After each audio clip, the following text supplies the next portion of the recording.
Walker. This is Monday, December 4th,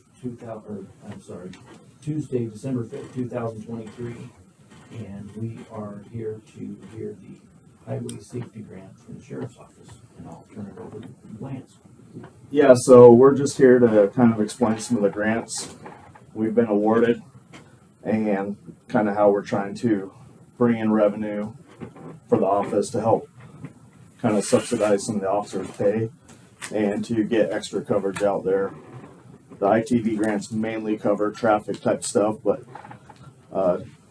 Darius here, he's been the main one spearheading getting these grants set up. And so we have one we have to sign off on still that will be backdated to October 1st. And he'll kind of explain that's a bigger grant, $80,000. And then he can kind of explain after that some of the smaller grants we've been working that are kind of every 2 weeks or monthly grant that we've been working. So we'll start with the big one. If you want to kind of explain what this is. So the big one is called the SHIP grant. It's basically provided to several agencies throughout the state of Idaho. We applied for it and we received it last year. Had to apply for it in February, so it took a little bit of time for us to be able to get approved for it, because there's several other agencies in the state to go through it. Basically, what it does is it pays for 2,080 hours, so 1 year of traffic time, specific to traffic-related incidents. So someone actually going out doing traffic-related patrols, specific to bringing down some of the problem areas that we have in Shoshone County or in each individual agency's area. Between 2016 and 2022, Shoshone County had a total of 1,376 crashes that were involved in, that were all throughout our county. Of those, 27 were fatalities. So basically what we're trying to do is we're trying to battle the fatalities and trying to bring the number of total deaths in the state to below 100. Ultimately, it's a uphill battle.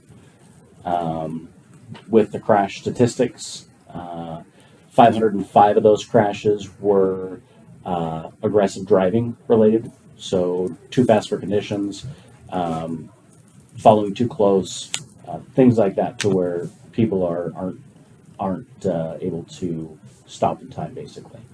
The other was distracted driving, which resulted in 200 and some odd crashes, and then impaired driving was actually a big one, not the number wise, but with the fatalities, it was like 36% of the fatality crashes resulted in impaired driving.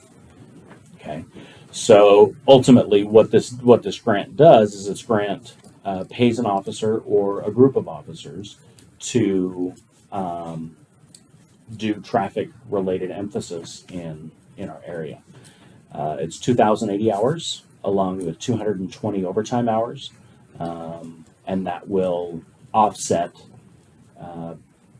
the budget to basically we work, provide our statistics to the state cuts us a check for X amount of dollars for the amount of time that we've worked. We were able to get an $80,000 grant through the state. They do require a 25% match. We went off of my pay scale and went off of my pay, and the 25% match they approved was my benefits. So the benefits and the way we worked it out, I think my total of my benefits was 31%. So they're taking that 25%.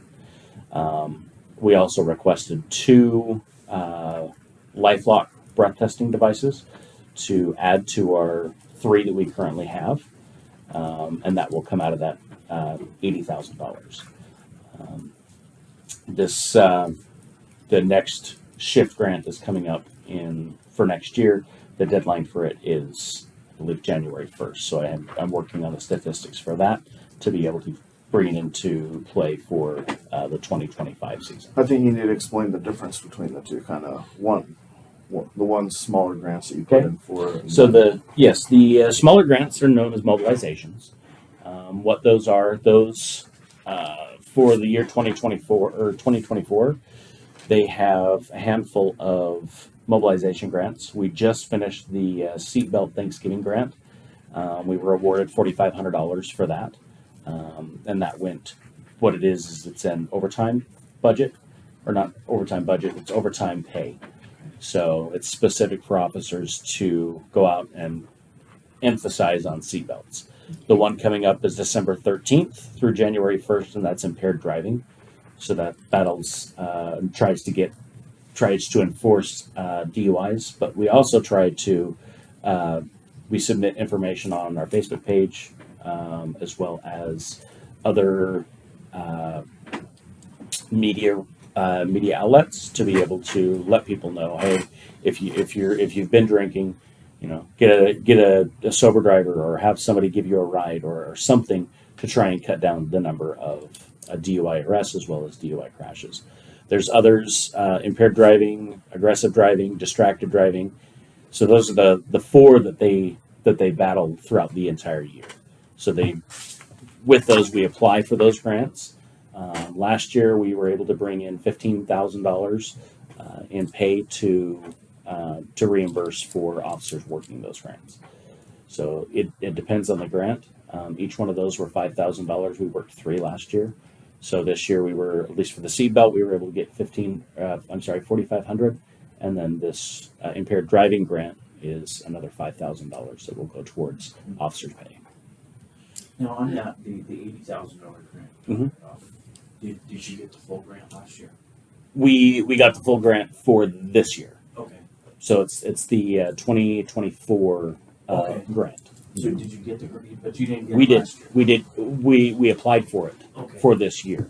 Okay. So the deadline for it was February of 23, and we were awarded the grant for $80,000 for this budget year for 2024. Covering current employees, not bringing in additional, is that correct? Yeah. Correct. It covers.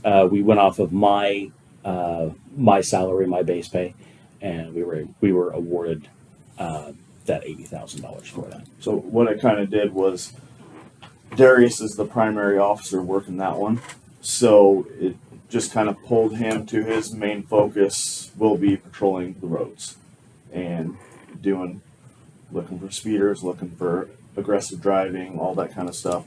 Do you So have his- specific areas that you think you would emphasize on more on? I think it depends. Each time of the year depends on the issues. One of the issues that we have is we don't have a lot of state patrol officers in the area.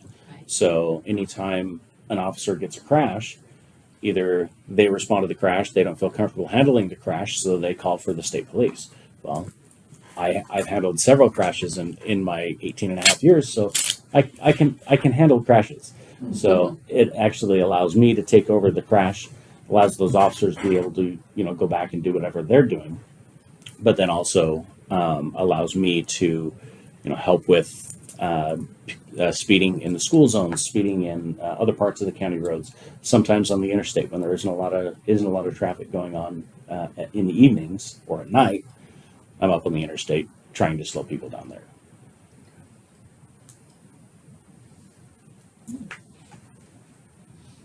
Good job, keep bringing in the grants. Yeah, that's really good. The grants are Yep. much needed. Yeah, so we pretty much just want to make you guys aware kind of what we're working on and the stuff we're trying to bring in. And Darius put a lot of legwork in himself, so to make it happen, he told us about it at first, and I told him, "Well, you figure it out and make it happen, and we'll sign off on it." So It sounds like yeah, he's he figured it out. Yeah. Yeah. So, Yeah, thank keep you. it up. That's good. You have any other questions? No. Any questions from the public?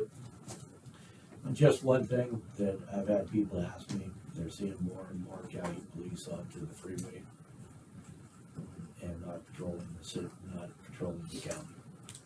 had more than one person ask me what was going on. Now, the state police, they're just not in the area very much, or? The state police, like everybody in the state, they're dealing with shortages, Yeah. and so Okay. they're also dealing with that. I want to say, I think it was about 5 years ago. I was talking with one of the troopers, Mhm. and the state 5 years ago was 75 officers down for the entire state. Wow. So they're hurting as well. So it just depends on the numbers and where they're able to put their officers. Well, that's good to know, Yeah, because, some of that increase on the freeway is part of the grant time. Mm-hmm. They obviously get more stops up there when they're working that grant money time, but we're trying to encourage our officers to spend as much time as possible on the county roads, but still allow them some time on the freeway. Because if they can stop a few wrecks there, that's freeing up an officer as well. So we're trying to find that balance of giving them the freedom to work the freeway some, but trying to keep them on the county roads as well. And sometimes guys do get a little carried away and spend too much time on the freeway, but we're trying to educate them that we need to spend just more time on our county roads. You can spend some of your time on the freeway. And overall, we do a pretty good job, but you are going to see us on the freeway some. So One of the questions, how many officers are we down from a full force now? patrol's full. We have It is full now. we have one at post and one more that needs to go to post. Okay. And then I believe we'll be full of certified officers on patrol. appreciate it. Well, thank you. Thank you Yes. for educating us on that. You're welcome. That's, the grants are always something that's a little added extra that we need. Yeah, for sure. And I really appreciate you going after that. All right. Thank you. That's all we got. Yep. Okay. Meeting's adjourned.